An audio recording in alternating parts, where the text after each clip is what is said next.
The Durand Line refers to the 2,640 km long porous international border between Afghanistan and Pakistan. It was established after an 1893 agreement between Sir Mortimer Durand of British India and Afghan Amir Abdur Rahman Khan for fixing the limit of their respective spheres of influence as well as improving diplomatic relations and trade. It is named after Sir Mortimer Durand, K.C.I.E., a British diplomat and civil servant of colonial British India. Afghanistan was considered by the British as an independent princely state at the time, although the British controlled its foreign affairs and diplomatic relations.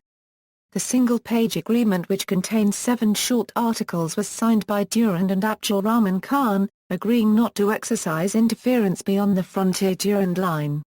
A joint British-Afghan demarcation survey took place starting from 1894, covering some 800 miles of the border. The resulting line later established the Great Game Buffer Zone between British and Russian interests in the region. The line is slightly modified by the Anglo-Afghan Treaty of 1919, was inherited by Pakistan following its independence from the British in 1947, becoming its modern border with Afghanistan. The Durand Line cuts through the Pashtun tribal areas and further south through the Balochistan region, politically dividing ethnic Pashtuns, as well as the Baloch and other ethnic groups, who live on both sides of the border. It demarcates Khyber Pakhtunkhwa, the federally administered tribal areas, Balochistan and Gilgit-Baltistan of northern and western Pakistan, from the northeastern and southern provinces of Afghanistan.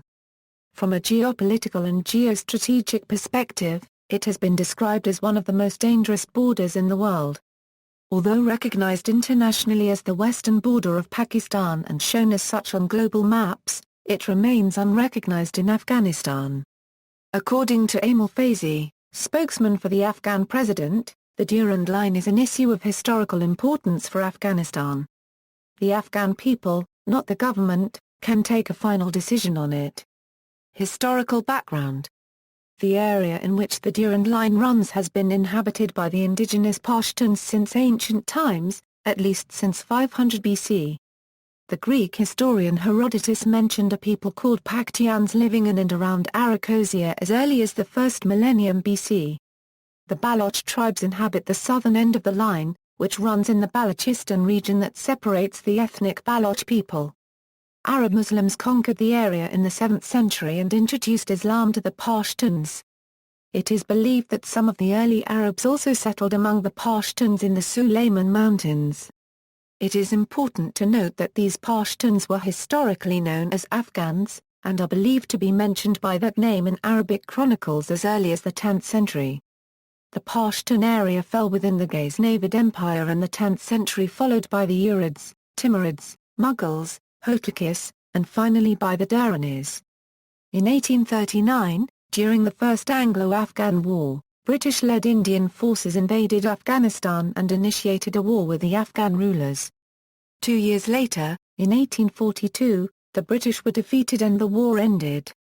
The British again invaded Afghanistan in 1878, during the Second Anglo-Afghan War, withdrawing a couple of years later after attaining some geopolitical objectives. During this war, the Treaty of Gandamak was signed, ceding control of various frontier areas to the British Empire. In 1893, Mortimer Durand was dispatched to Kabul by the government of British India to sign an agreement with Amir Abdur Rahman Khan for fixing the limits of their respective spheres of influence as well as improving diplomatic relations and trade. On November 12, 1893, the Durand Line agreement was reached. The two parties later camped at Parashinar, a small town near coast in Afghanistan, which is now part of the federally administered tribal areas of Pakistan, to delineate the frontier. From the British side, the camp was attended by Mortimer Durand and Zahizada Abdul Khayyam, political agent Khyber Agency representing the British Viceroy and Governor-General. The Afghan side was represented by Zahizada Abdul Latif and a former governor of Khost province in Afghanistan, Sada Shiri Endal Khan, representing Amir Abdur Rahman Khan. The original 1893 Durand Line agreement was written in English, with translated copies in Dari or Pashto language. It is believed, however, that only the English version was actually signed by Amir Abdur Rahman Khan, a language he could not read or understand.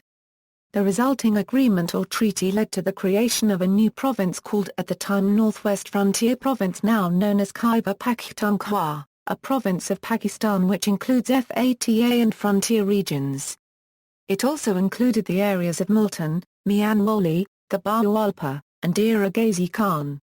These areas were part of the Durrani Empire from 1709 until the 1820s, when the Sikh Empire followed by British invaded and took possession. They were annexed with the Punjab province of Pakistan as late as 1970, after the one unit of Pakistan was dissolved by President Yahya Khan, resulting in a shrunken NWFP. Demarcation surveys on the Durand Line. The initial and primary demarcation, a joint Afghan-British survey and mapping effort, covered 800 miles and took place from 1894 to 1896. The total length of the boundary which had been delimited and demarcated between March 1894 and May 1896, amounted to 800 miles. Detailed topographic maps locating hundreds of boundary demarcation pillars were soon published and are available in the Survey of India collection at the British Library. The complete 20-page text of these detailed joint Afghan-British demarcation surveys is available in several sources, which point out that J. Donald and Sada Shiri Endel Khan settled the boundary from Sikaram Peak to Laram Peak in a document dated November 21, 1894. This section was marked by 76 pillars. The boundary from Laram Peak to Khwajakhidir was surveyed and marked by H. A. Anderson in concert with various Afghan chiefs. Marked by pillars which are described in a report dated April 15, 1895. L.W. King March 8, 1895. The demarcation of the section from Khwajakhidir to Domandi by 31 pillars. The line from Domandi to Newcomen was marked by 92 pillars by a joint demarcation commission led by Captain Henry McMahon and Sardagal Muhammad Khan. Report dated February 26, 1895. McMahon also led the demarcation commission with Muhammad Umar Khan, which marked the boundary from Newcomen to the Tri-Junction with Iran by 94 pillars, which are described in a report dated May 13, 1896. In 1896, the long stretch from the Kabul River to China, including the Wakhan Corridor, was declared demarcated by virtue of its continuous, distinct watershed ridgeline, leaving only the section near the Khyber Pass, which was finally demarcated in the Treaty of November 22, 1921, signed by Mahmud Tazi, chief of the Afghan government for the conclusion of the treaty, and Henry S. C. Dobbs, envoy extraordinary and chief of the British mission to Kabul. A very short adjustment to the demarcation was made at Erundu in 1933-34. British Raj declares war on Afghanistan. The Durand Line triggered a long-running controversy between the governments of Afghanistan and British India, especially after the outbreak of the Third Anglo-Afghan War, when Afghanistan's capital and its eastern city of Jalalabad were bombed by the No. 31 and No. 114 squadrons of the British Royal Air Force in May 1919. Nevertheless, Afghan rulers reaffirmed in the 1919, 1921, and 1930 treaties to accept the Indo-Afghan frontier. The Afghan government accepts the Indo-Euro-Afghan frontier accepted by the late Amir. The two high contracting parties mutually accept the Indo-Afghan frontier as accepted by the Afghan government under Article V of the treaty concluded on August 8, 1919. Territorial dispute between Afghanistan and Pakistan. Pakistan inherited the 1893 agreement and the subsequent 1919 Treaty of Rawalpindi after its partition from the British India in 1947. There has never been a formal agreement or ratification between Islamabad and Kabul. Pakistan believes and international convention under Demarcation juris supports the position that it should not require one. Courts in several countries around the world and the Vienna Convention have universally upheld via Demarcation juris that binding bilateral agreements are passed down to successor states. Thus, a unilateral declaration by one party has no effect. Boundary changes must be made bilaterally. At the time of independence, the indigenous Pashtun people living on the border with Afghanistan were given only the choice of becoming a part either of India or Pakistan. Recent legal debate on the Durand Line issue is focused on the original nature of the contract between Afghanistan and British India. Some scholars have suggested that the Durand Line was never intended to be a boundary demarcating sovereignty, but rather a line of control beyond which either side agreed not to interfere unless there were an expedient need to do so. Memoranda from British officials at the time of the Durand Agreement incline towards this view. Scholars suggest that the frontier agreement was not of the form of an executed clause, which usually caters for sovereign boundary demarcation and which cannot be unilaterally repudiated. Rather, they conjecture that it is of the form of an executory clause, similar to those pertaining to trade agreements, which are ongoing and can be repudiated by either party at any time. This is, however, a matter of ongoing debate. Other legal questions currently being considered are those of state practice, that is whether the relevant states de facto treat the frontier as an international boundary, and whether the de jure independence of the tribal territories at the moment of Indian independence undermine the validity of Durand Agreement and subsequent treaties. On July 26, 1949, when Afghani-Euro-Pakistan relations were rapidly deteriorating, a lawyer jirga was held in Afghanistan after a military aircraft from the Pakistan Air Force bombed a village on the Afghan side of the Durand Line. In response, the Afghan government declared that it recognized neither the imaginary Durand nor any similar line, and that all previous Durand Line agreements were void. They also announced that the Durand ethnic division line had been imposed on them under coercion duress and was a diktat. This had no tangible effect as there has never been a move in the United Nations to enforce such a declaration due to both nations being constantly busy in wars with their other neighbours.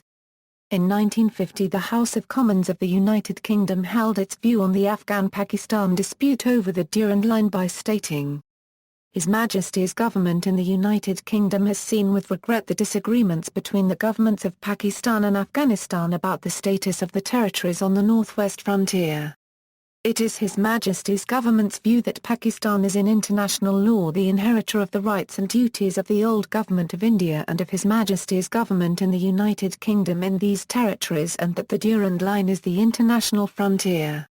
At the 1956 SEATO Ministerial Council meeting held at Karachi, capital of Pakistan at the time, it was stated, the members of the council declared that their governments recognized that the sovereignty of Pakistan extends up to the Durand Line, the international boundary between Pakistan and Afghanistan, and it was consequently affirmed that the treaty area referred to in Articles 4 and 8 of the treaty includes the area up to that line. Pakistan withdrew from SEATO on November 7, 1973, and the organization was finally dissolved in June 1977. Contemporary era. Pakistan's largest intelligence agency, which began with the birth of the nation, has been heavily involved in the affairs of Afghanistan since the late 1970s. During Operation Cyclone, the ISI with full support funding from the Central Intelligence Agency and the White House in the United States recruited huge numbers of Mujahideen militant groups on the Pakistani side of the Durand Line to cross into Afghanistan's territory for missions to destroy the Soviet-backed Afghan government. Afghanistan K.C.I.E was one of two Secret Service agencies believed to have been conducting bombings in parts of Khyber Pakhtunkhwa during the early 1980s. U.S. State Department blamed WAD for terrorist bombings in Pakistan's cities in 1987 and 1988. It is also believed that Afghanistan's PDPA government-supported leftist Al-Zulfikar Organization of Pakistan, the group accused of the 1981 hijacking of a Pakistan International Airlines plane from Karachi to Kabul. After the collapse of the pro-Soviet Afghan government in 1992, Pakistan obviously being aware of Article 2 of the Durand Line Agreement, where it mentions the government of India will at no time exercise interference in the territories lying beyond this line on the side of Afghanistan, created a puppet state in Afghanistan run by the Taliban. According to a summer 2001 report in the Friday Times, even the Taliban leaders challenged the very existence of the Durand Line when former Afghan Interior Minister Abdur Razzaq and a delegate of about 95 Taliban visited Pakistan. The Taliban refused to endorse the Durand Line despite pressure from Islamabad, arguing that there shall be no borders among Muslims.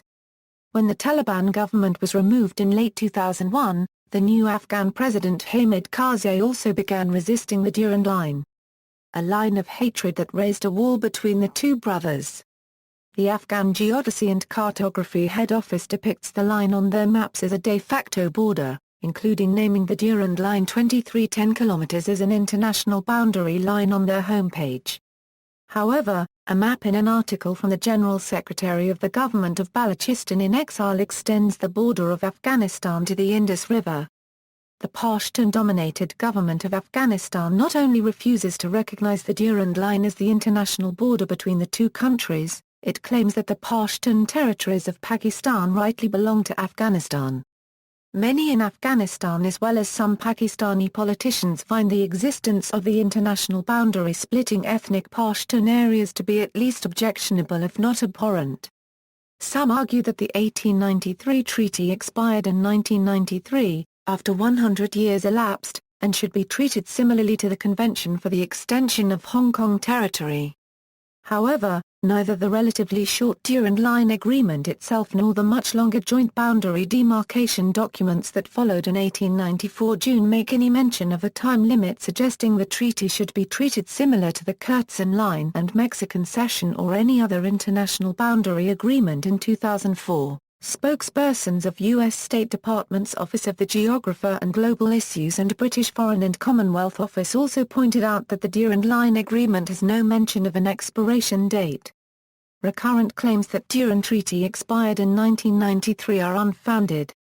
Cartographic depictions of boundary conflict with each other, but treaty depictions are clear. Because the Durand Line divides the Pashtun and Baloch people, it continues to be a source of tension between the governments of Pakistan and Afghanistan. In August 2007, Pakistani politician and the leader of Jamiat-Ulama-e-Islam, Fazlur Rahman, urged Afghanistan to recognize the Durand Line. Press statements from 2005 to 2007 by former Pakistani President Musharraf calling for the building of a fence on the Durand Line have been met with resistance from numerous Pashtun political parties within Afghanistan. Pashtun politicians in both countries strenuously object to even the existence of the Durand Line border. In 2006 Afghan President Hamid Karzai warned that Iran and Pakistan and others are not fooling anyone. If they don't stop, the consequences will be that the region will suffer with us equally. In the past we have suffered alone. This time everybody will suffer with us. Any effort to divide Afghanistan ethnically or weaken it will create the same thing in the neighboring countries. All the countries in the neighborhood have the same ethnic groups that we have, so they should know that it is a different ballgame this time. Amir Faizi, spokesman for the Afghan president, stated in October 2012 that the Durand Line is an issue of historical importance for Afghanistan. The Afghan people, not the government, can take a final decision on it. Recent border conflicts. In July 2003, Pakistani and Afghan forces clashed over border posts. The Afghan government claimed that Pakistani military established bases up to 600 meters inside Afghanistan in the Yaqub area near bordering Rahman Agency. The Yaqub and Yaqub Kanday area were later found to fall within Afghanistan.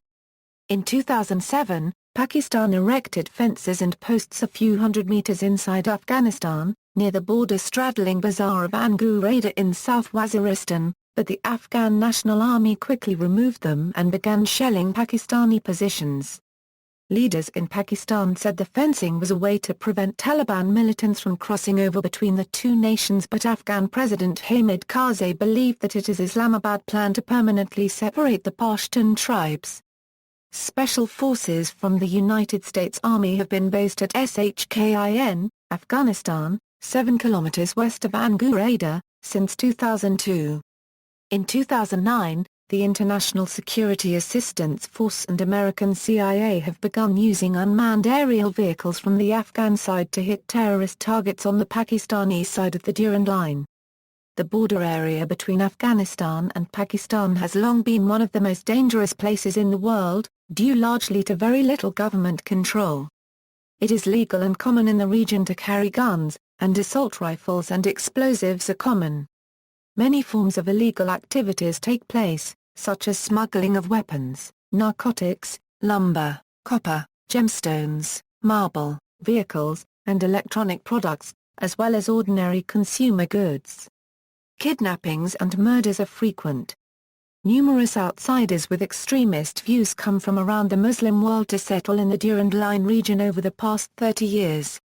While most of the time the Taliban cross the Durand Line from Afghanistan into Pakistan and carry out attacks inside Pakistani cities, sometimes they cross from the Pakistani side of the border and attack Afghan security forces. Recently, 300 Taliban militants from Afghanistan's territory launched attacks on Pakistani border posts in which 34 Pakistani security forces were believed to be killed. It is also believed Swat district Taliban leader Maulana Fazlullah is hiding somewhere inside Afghanistan.